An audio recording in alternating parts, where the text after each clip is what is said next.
Hello, I'm Vivek Dixit. So I will be taking your first lecture today. Welcome to the course. So before we get started, I wanted to say a few words about how this course will be conducted, and I will also share a few tips for doing well in this course. As the course name suggests, it's semiconductor devices. So it's all about semiconductor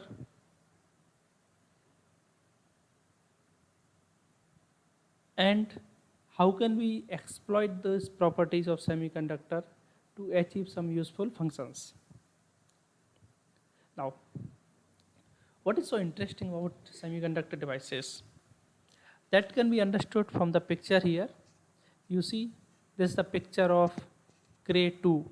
It's a supercomputer that was fabricated in 1980s, and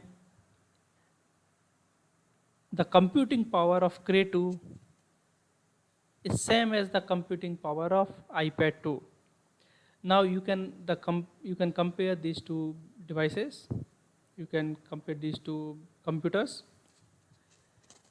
The weight of Cray 2 was more than 2000 kg, 2427 kg, and iPad is only half a kg, about half a kg. And you can also compare the power. It took almost 200 kilowatt. iPad takes only 25 watt, and it was very costly also. It ran into $1 million, $15 million, and iPad you can got about $500. And the unit that was sold, only 27 units were sold for Cray 2, and iPhone became very popular, and you have millions of devices sold there. So now you have the same functionality. One, you need expert to run the machine, lot of infrastructure, power, and compare with the modern device.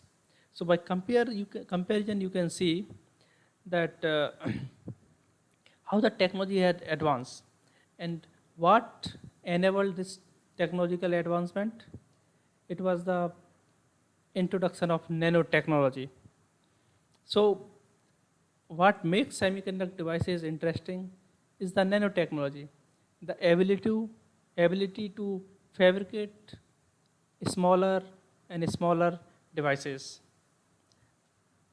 smaller yet powerful.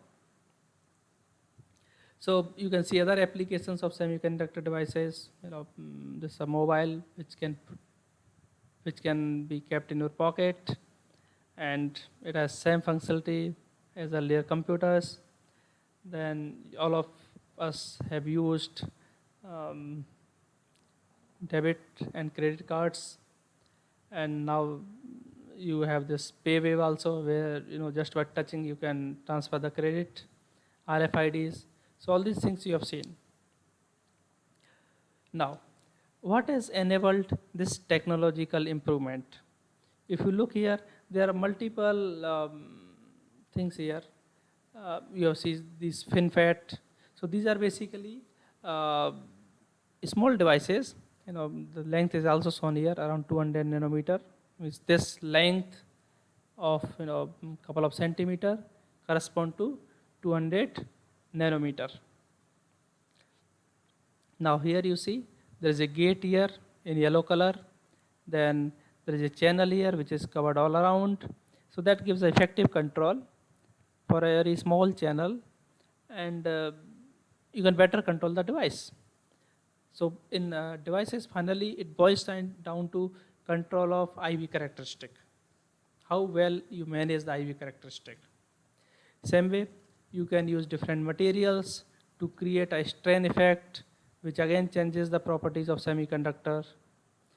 Other novel technologies are like carbon nanotubes.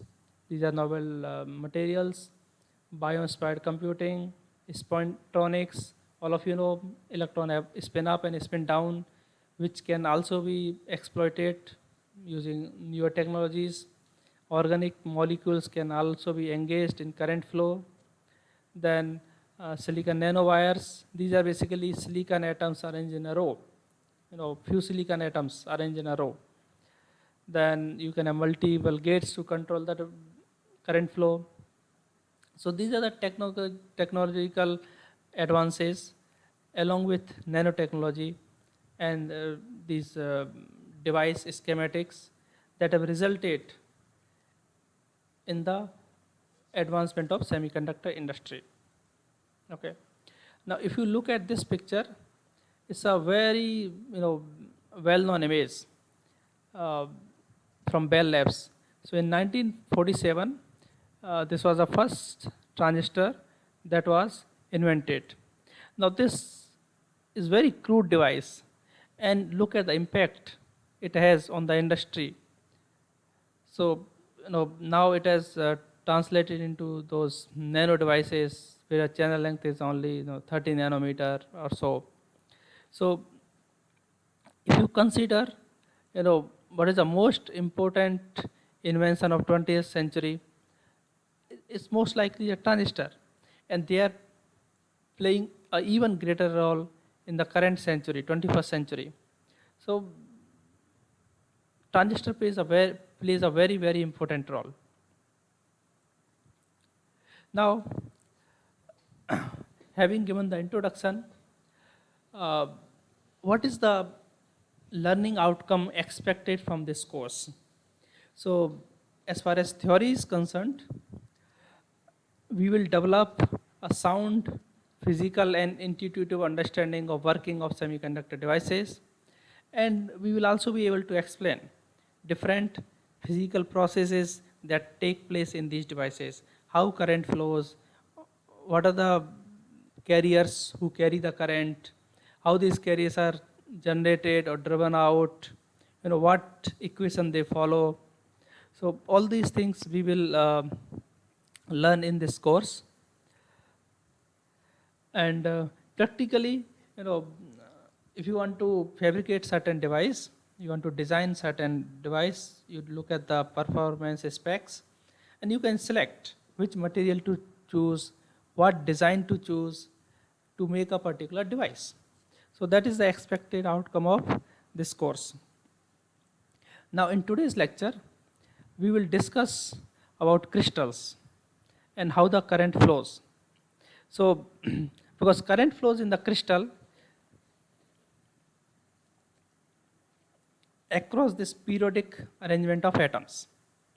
So we will be talking about some basics of atoms, a bit of solid state physics, quantum mechanics, and we will look at it how device engineers should look at them. So here are the list of references that are available.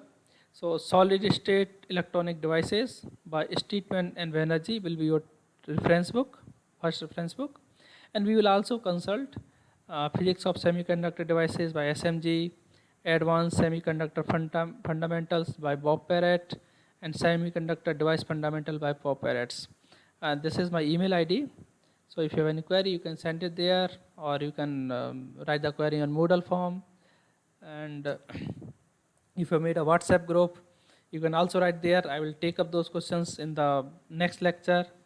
And as far as the grading is concerned, it will be a continuous assessment. So if you look at the course content, topic 1 is a review of crystals. And how do we understand crystals? Through quantum mechanics and by solving Schrödinger equation. So that will roughly take some amount of time, maybe a week or so. Then when we solve the Schrödinger equation, we get energy versus wave vector. So we will know about exactly what are the energy bands and how these energy levels are basically filled. So when they are filled, they are called states. So we will have a concept of density of states, how they are filled. They follow certain statistic called Fermi-Dirac statistic. So these electrons are filling these states and creating the population of electrons, and similarly for holes.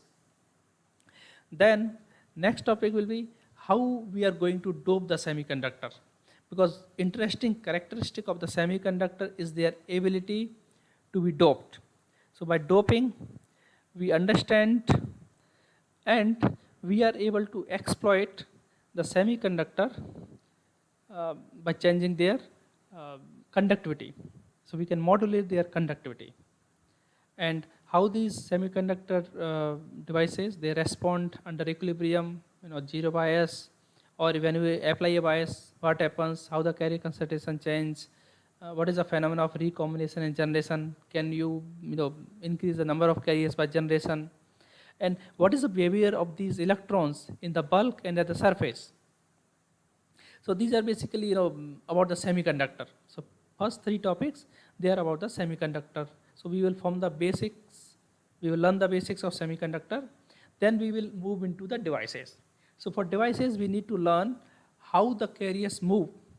So that is carrier transport, what equation they obey, and then we will consider simple devices such as PN junction and metal semiconductor diode, their IV characteristic. First we consider the ideal junctions, then include the non-idealities and see their response to AC input and transient input.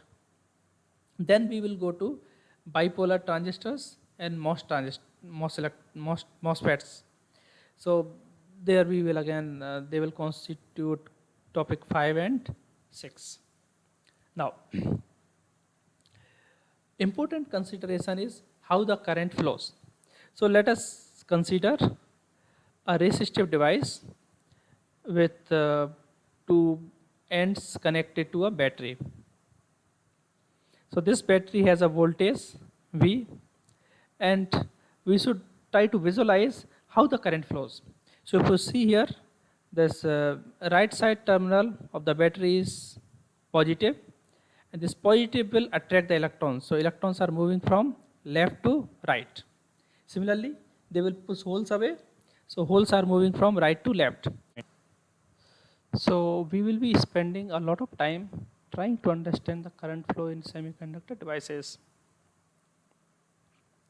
Now here you see that both electron and holes, they are contributing to the conduction of current, although they are moving in opposite directions.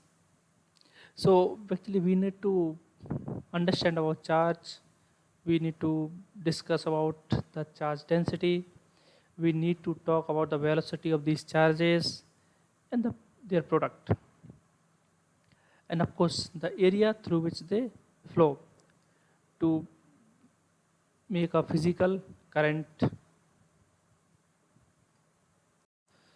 So in this course we will learn about the effective mass and occupation probability of the states, to calculate the carrier concentration, and to calculate the velocity that will be described by drift diffusion equation and generation recombination models.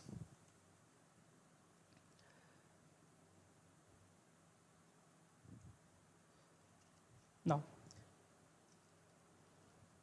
if you see this piece of material, how can you describe?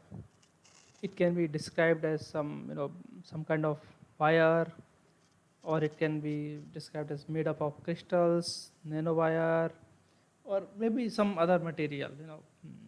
May not be that uniform that you see here. And when you describe material, it will have certain shape, size, some composition. There may be strain. So this material and these parameters will have a strong influence on the characteristic of this device. So we really need to deeply understand the current flow in a more physical and fundamental way. So it is not just conductivity. There are many parameters that are involved. So first of all, we have to understand the crystalline nature, and we need to go beyond the material properties that are listed. So generally, material properties are listed for large and bulk materials. We need to develop a methodology to describe these materials. So we will be doing some review of quantum mechanics, some statistical mechanics,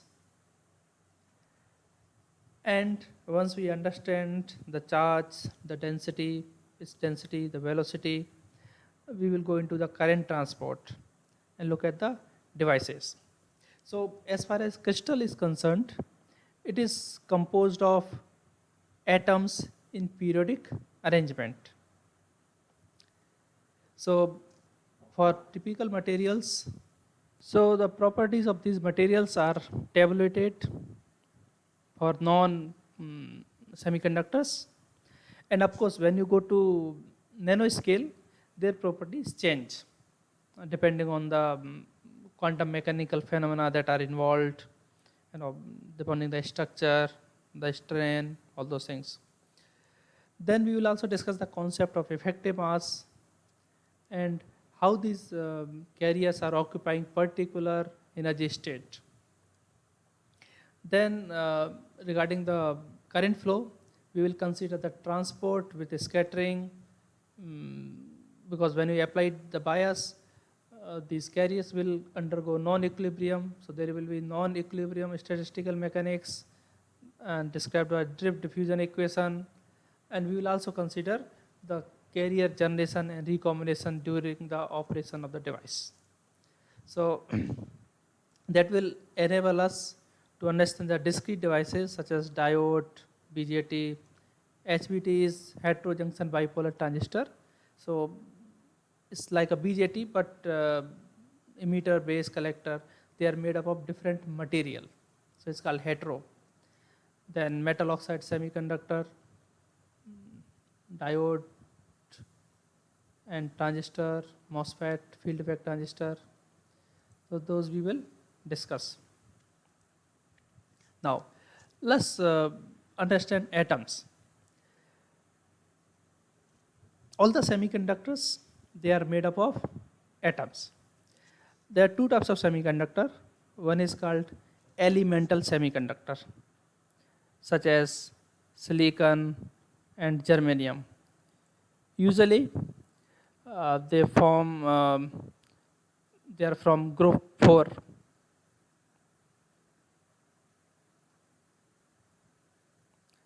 And there are compound semiconductors. They are around group 4. So let's say these two atoms come together. So if two group 4 atoms come together, then each of them have 4 electrons in their outer orbital. So they complete the octave. So silicon germanium or silicon carbide. Then you can go one column plus and one column minus. So one to the right, one to the left. So you have 3-5 semiconductors: gallium arsenide, indium arsenide, indium phosphide, and so on, indium antimonide. So they form group 3-5. Again, one of them have group 3 atom have 3 electron in their valence orbital. Group 5 have 5 electron in their valence orbital. So they add up to 8. Similarly, you can go to next column, 2 and 6. So that way you have different semiconductors, but all are completing the octave. And in atom, there is a nucleus and electrons orbiting around. So there is some property of these elements, and some property is related to their arrangement in the crystal. So for example, if you see the picture of hydrogen atom or silicon atom, so this cartoon actually shows the discrete energy levels. So all of you have learned in basic physics that energies of electron in hydrogen atom is given by minus 13.6 by n square electron volt. So if there is an electron in the first orbital, its energy is minus 13.6 electron volt. Now electron volt is a unit of energy, so which roughly translate to, you have to multiply this E by charge of electron.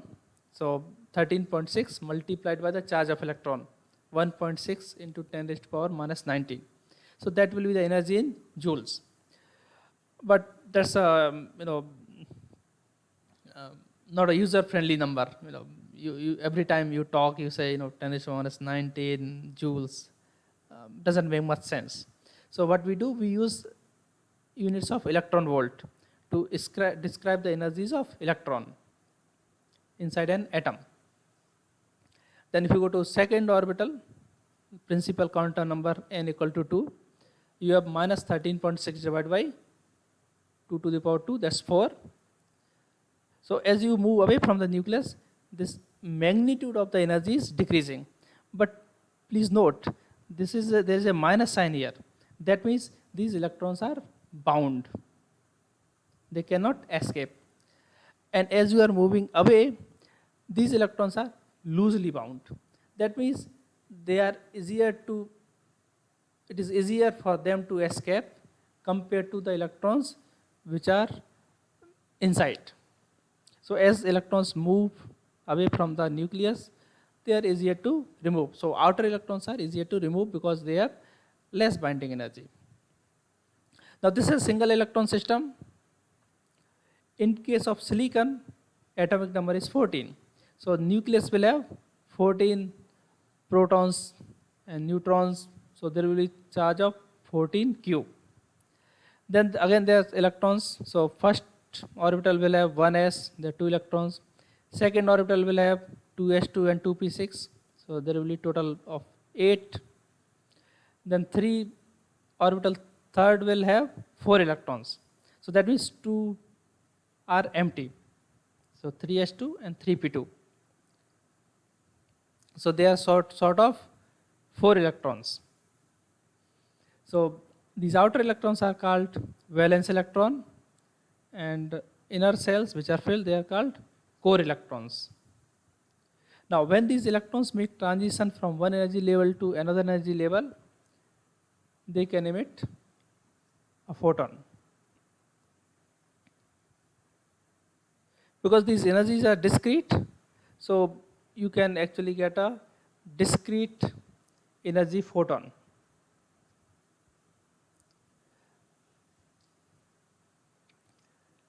Now, when these electrons are arranged in a crystal form, what happens? So now crystal is basically a lattice plus basis. Now basis can be one atom, or it can be a group of atom. For example, in silicon, there will be lattice. Now lattice is a mathematical term for periodic arrangement of points. And basis is basically, you can say, electron, this atom. So let's say you have silicon here. So when the silicon atoms are occupying this lattice point, you have a crystal. In case of gallium arsenide or 3,5 semiconductor or compound semiconductor, basis can be a single atom or basis can be a group of atom. So especially some hexagonal crystal structures, we may have to use a group of 2 atom as a basis. So that becomes a crystal. Now this crystal gives rise to band structure. Band structure is nothing but it's a allowed and forbidden energies.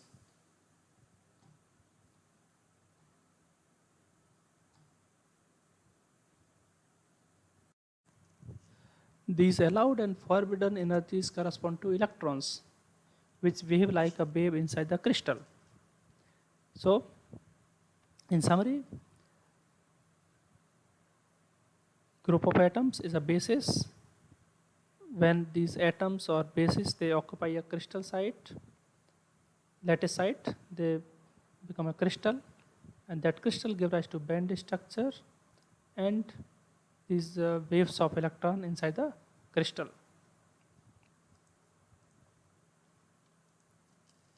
Now not all solids are single crystal. They may be crystalline, as you see here, silicon. They may be amorphous, as here, and they may be polycrystalline. Now what is the difference? Actually, this is a old structure of a MOSFET, and you can see here uh, the bottom one is the silicon, crystalline silicon. Crystals are usually pure material, and there is a perfect pattern there. So all atoms are perfectly arranged in a periodic pattern. On top of that, there is a amorphous oxide followed by the polycrystalline. So polycrystalline is basically a number of small crystals. So they have some short range order. So these short or small crystals, they are not perfectly aligned. They are misaligned. So we have grain boundaries there. Or you can say there are multiple crystals. So that's why we call it polycrystalline. And in between this oxide is amorphous. So, but if you notice the thickness is only 16 angstrom, that is 1.6 nanometer. So it's a very thin oxide. So top and bottom, crystalline silicon and polycrystalline, they are actually conductors, and silicon dioxide is insulator. So this insulator is in between two conductors, and that actually control the conduction of electron. So how current will flow in such a device? There's a mechanism and there's a application of this structure. So it basically doesn't allow the charge to go from polycrystalline to crystalline silicon. But if you apply a bias to polycrystalline silicon, it controls the charge flow in the crystalline silicon. So that way you can modulate the conductivity in crystalline silicon. Now this polycrystalline structures, they have application in thin film transistors. Amorphous oxide are used in MOSFETs, and crystalline silicon are basically they are pure form of semiconductors, and they are used in most of the semiconductor devices that we will discuss.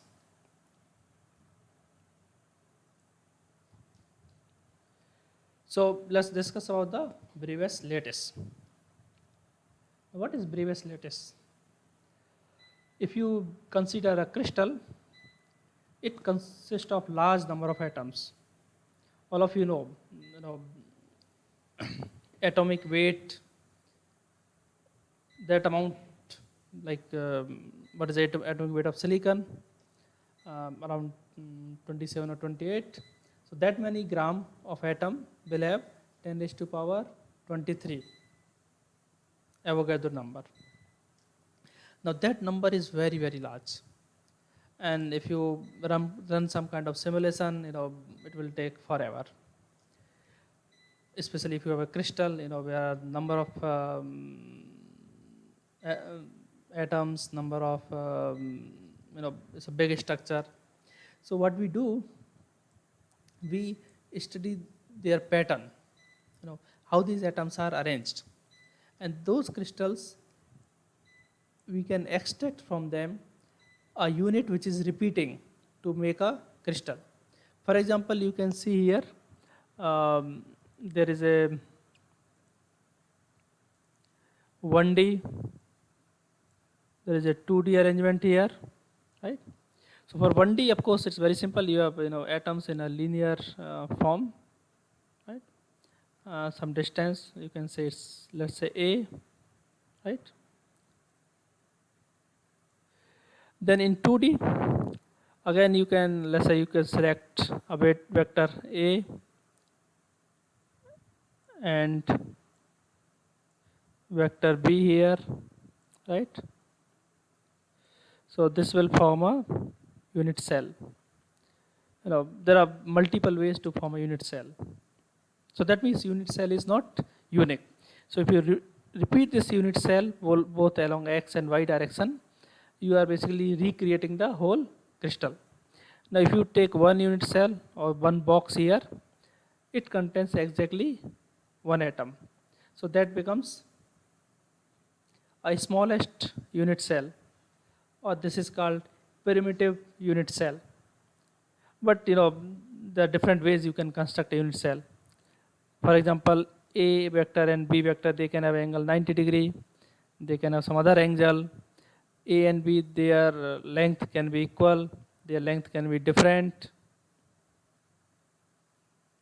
So that gives us different 2D crystal arrangements. So you can have a square, you can have a rectangle, you can have hexagonal with 120 degree, you can have some other oblique, or you can have a rectangle in center, you can have atom. For example, you see here, this is a rectangle with a atom in between, right? So, but it has more number of atoms, right? So each corner will be 1 by 4, so they will become 1. Each side will be 1 by 2, so 1, 2, 2 atoms there, and inside 1, 3. So total 4 atoms are there, right? So this is also unit cell, but it's not the primitive unit cell. But if you see here, this can be a primitive unit cell, this can be a primitive unit cell. So in primitive unit cell, there is exactly one crystal atom, right? So how do you produce a whole crystal? You can define these vectors A and B, and then position of any other atom can be defined as, with of course some reference, some integer h times A plus some integer times B. So in 2D you can do. For 3D, of course, you can write integer times A plus integer times B plus integer times C, and C will be in third direction. So let's say this is XY plane, so C will be in Z direction. And you have elemental semiconductors, compound semiconductor, your tertiary semiconductor or quaternary semiconductors. So they have, let's say, one site may be occupied by one atom, next site is occupied by another atom. So, but in 3,5 or 2,6, there are sites for group 3 atom, there is site for group 5 atom, especially in 3,5. So if you have tertiary indium gallium arsenide, so on group 3 site there will be either indium or gallium, and the probability will be depending on the composition. So let's say indium is X, then gallium will be 1 minus X. Similarly, you can have L gas, you can have indium gallium arsenide phosphide. Now, if we just look at the atomic arrangement, can we say it's a Bravais lattice? Now, Bravais lattice has one more characteristic, that each atom should have same environment. But if you compare here these two atoms, one here and second here, they have different environment. So they're, it's like a mirror image along this line, right?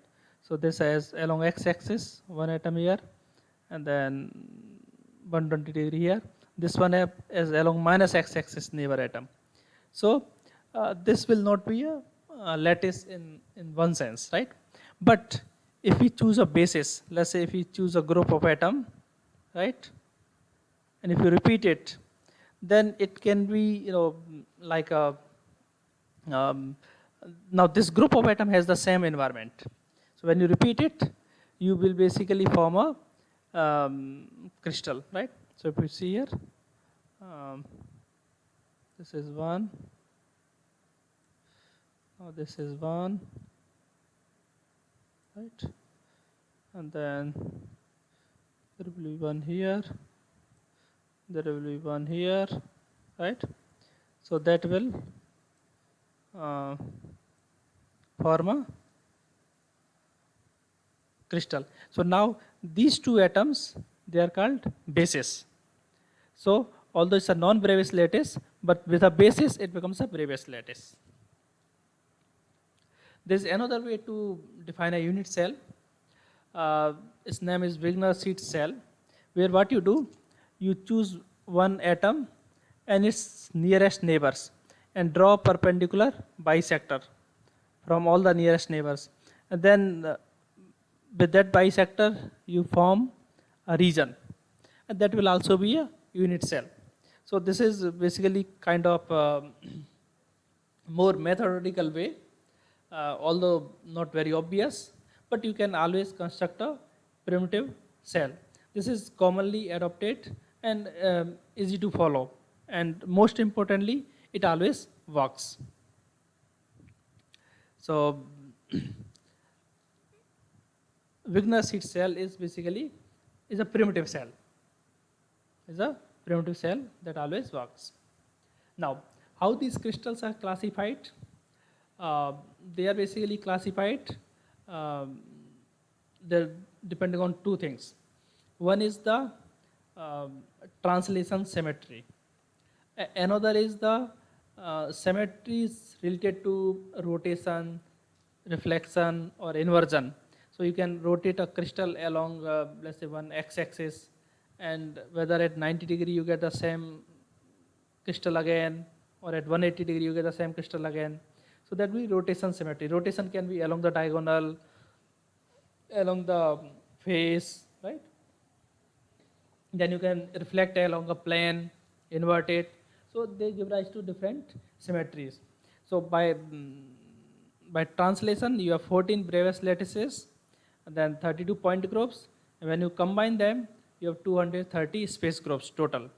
So, but we will be only discussing about the 14 Bravais lattices, and you can follow this link to have a crystal viewer. So this link and NanoHub, there is a crystal viewer. You can actually view the crystal there. These are names: triclinic, monoclinic, tetragonal, trigonal, hexagonal, cubic. Cubic is very symmetric. There all the sides are equal, and all the angles are 90 degree. Then you go to trigonal, where all the sides are equal, but one of the angle is not 90. Or tetragonal, where two sides are equal, angles are 90. So you can visualize it like this. Next slide actually shows the picture. So let's begin with the cubic crystal. So all the three sides are equal, all the angles are 90. So look at the first one. Then from cubical, if you, it's a cube, you can make it a rectangle, right? So AB is a rectangle. Then side C is not equal to AB. So that becomes tetragonal. Another variation, basically, if A is not equal to B is not equal to C, you have orthorhombic. So all three sides are not equal, but angles are 90. So they are like, made from square, rectangle, like this. Then if you change the angles, then you have trigonal, where all the angles are equal, but they are not equal to 90.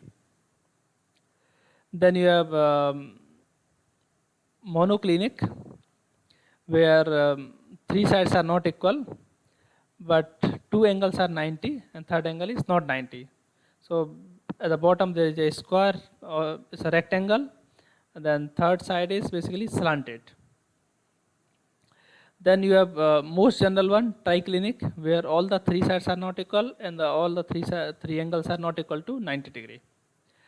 Then you have another one, hexagonal, where its bottom is like a AB, and their angle is 120, and then along C is perpendicular to the AB plane,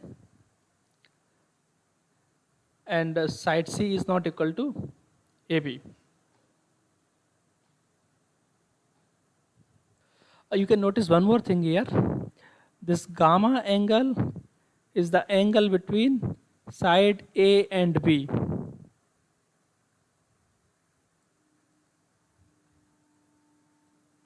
So this gamma angle is the angle between the side A and B.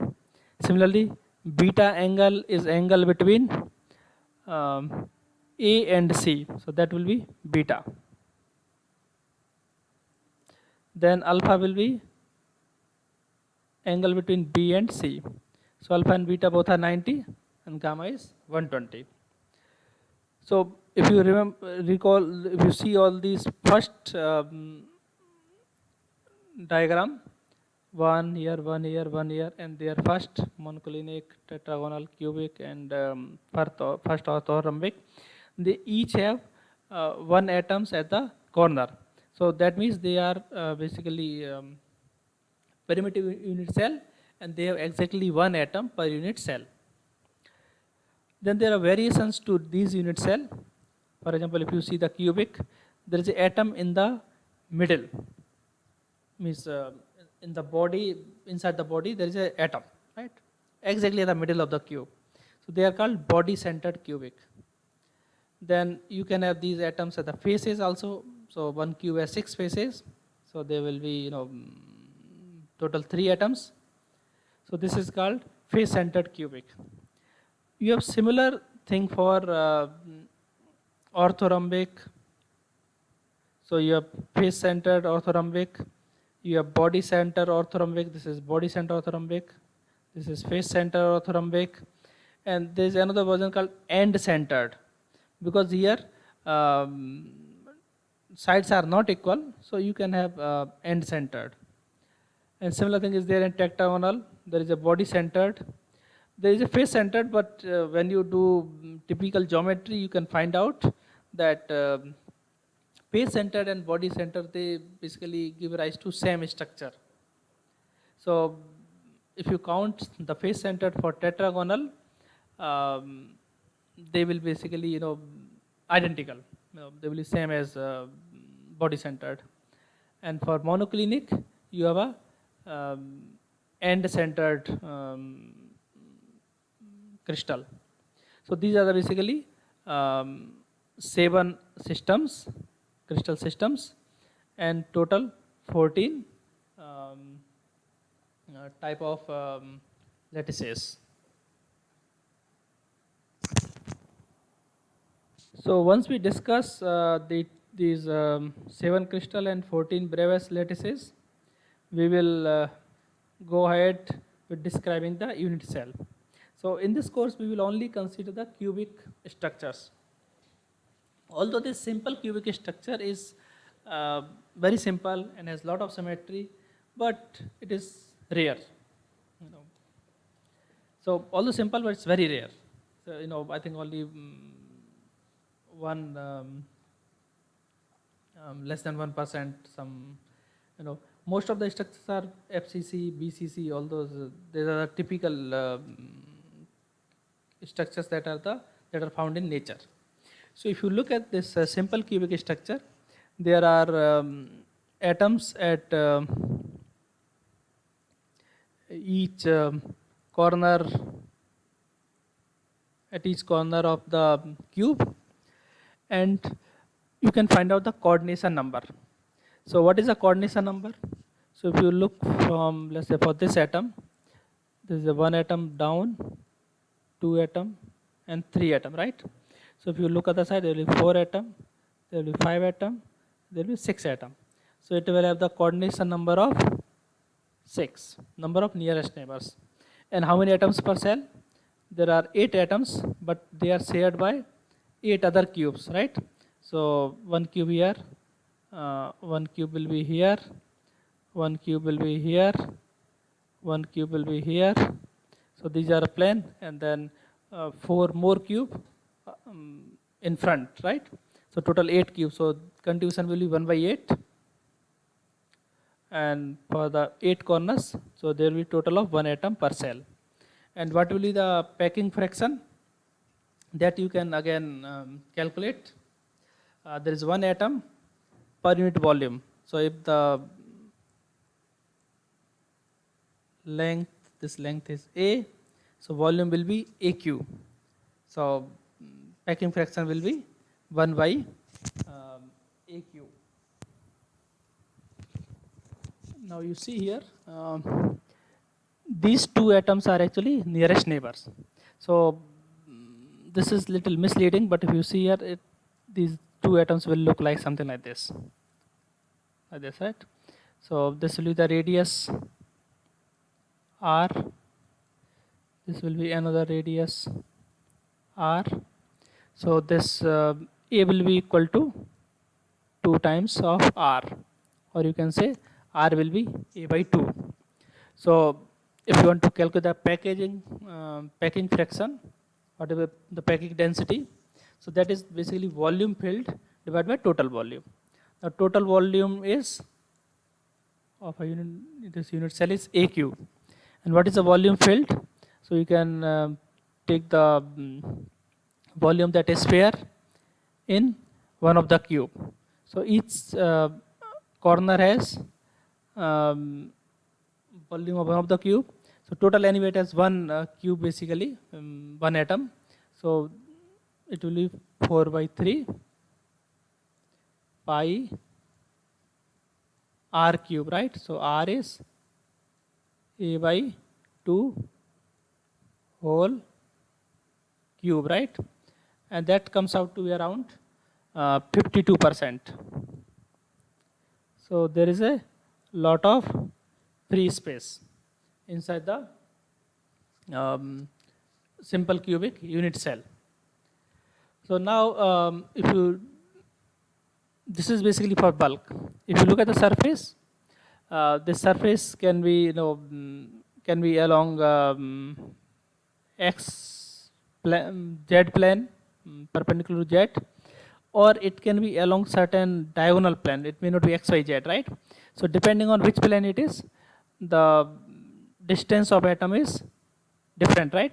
So here the distance is a root 2, right, along the diagonal.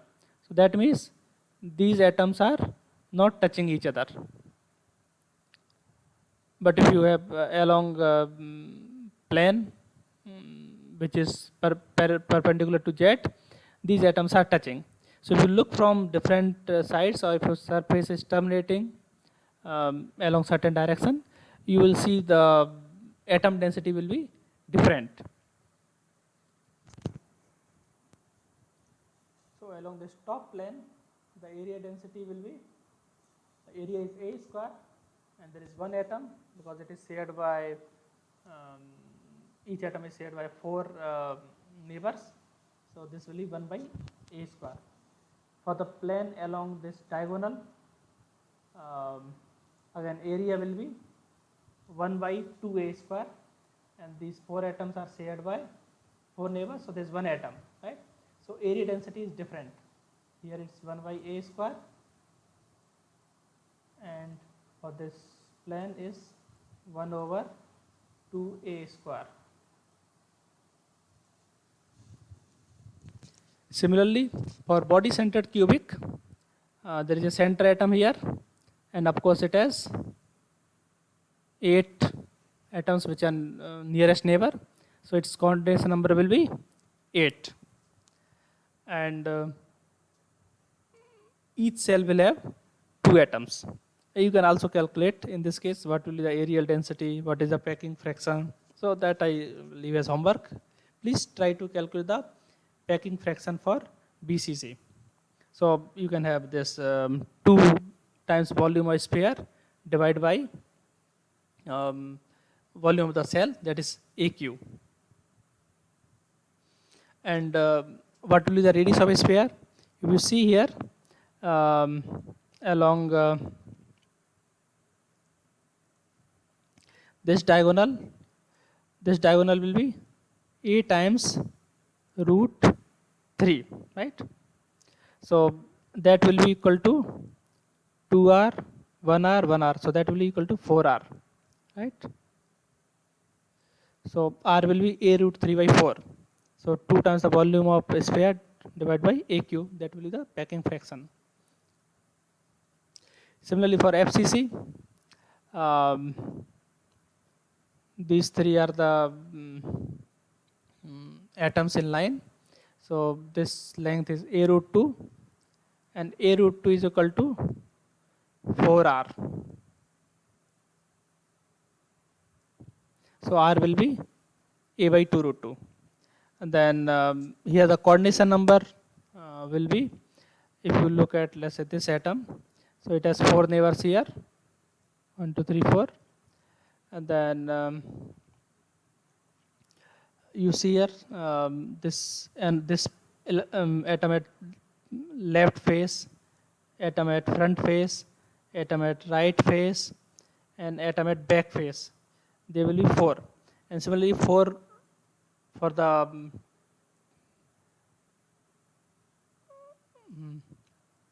faces on the top, right? So all 4 sides. So there will be total 12 nearest neighbors. So coordination number will be 12. And how many atoms are there per cell? 1 by 8 times 8, right? That is for corner. And plus there are 6 atoms shared by 2. So 1 by 2 times 6. So that will be 4 atoms per cell. And packing fraction you can calculate 4 times the volume of each sphere divided by AQ, right? So sphere volume will be 4 by 3 pi r cube. So that way you can, it's basically more dense packed. Now diamond lattice is basically, if you look at it carefully, it's FCC lattice here, right?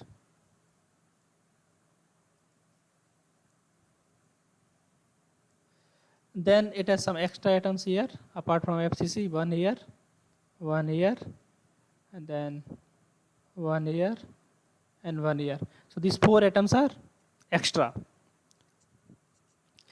So, so it's FCC with 4 atoms extra. But if you look carefully, you can think of it as these 4 atoms are part of another cube. So, which is actually this is 1 by 4 septate. So this is the diagonal length. So 1 by 4th of the diagonal is basically shifted here. So they will form, you can see for upper cell, then for this also you will have something like this here, right? And they will form another FCC, and these 2 FCC are 1 by 4 shifted. So that basically gives a diamond lattice. So it's FCC offset by A by 4 in each direction.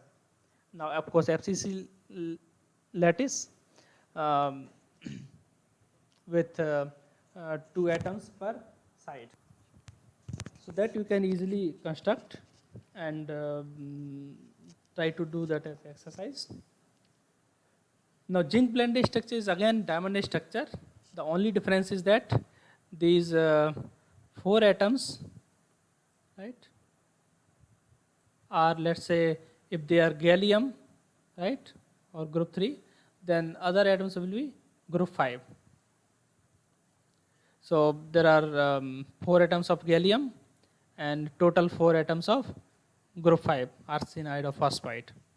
So that way each atom, let's say this gallium atom is surrounded by 4 arsenic atoms, and given this structure, it's diagonally 1 by 4th distance. So you can basically calculate these angles, and this is, let's say, A, and this is A root 2 by 2, right? And this is along the diagonal, this is another phase. So it's basically a tetrahedral structure. So that gives rise to zinc blende structure. So most of the 3-phase semiconductors have zinc blende structure. And also if you see here, there are 4 atoms surrounding a particular, let's say, group 3 to group 5 or group 5 to group 3. So they are basically forming some kind of octave.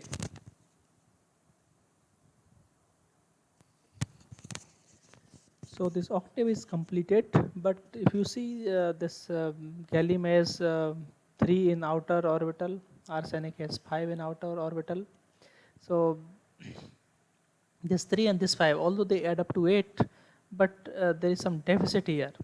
So this bond is not exactly equivalent, but there is some um, polarity associated with it, because gallium has only 3 electrons and arsenic has 5 electrons in their outer orbital. So sometimes they are also called polar semiconductors. And polar semiconductor means they are influenced by the electric field. So electric field will affect them, and crystal will respond in certain way. Then there is another type of semiconductor crystal called hexagonal lattice. So in hexagonal lattice there is a hexagon, and then along perpendicular to the plane of hexagon there is another layer, and molecules such as aluminum oxide, titanium, metals, they are found in this hexagonal form. Okay, so that's all for today. Next class we will discuss about lattice vectors and their directions. For any questions, I will take up after the class on MS Teams. So I will be there. Please feel free to ask question on MS Teams, or you can message me. I will answer those questions in the next class and then continue the lecture. Thank you very much.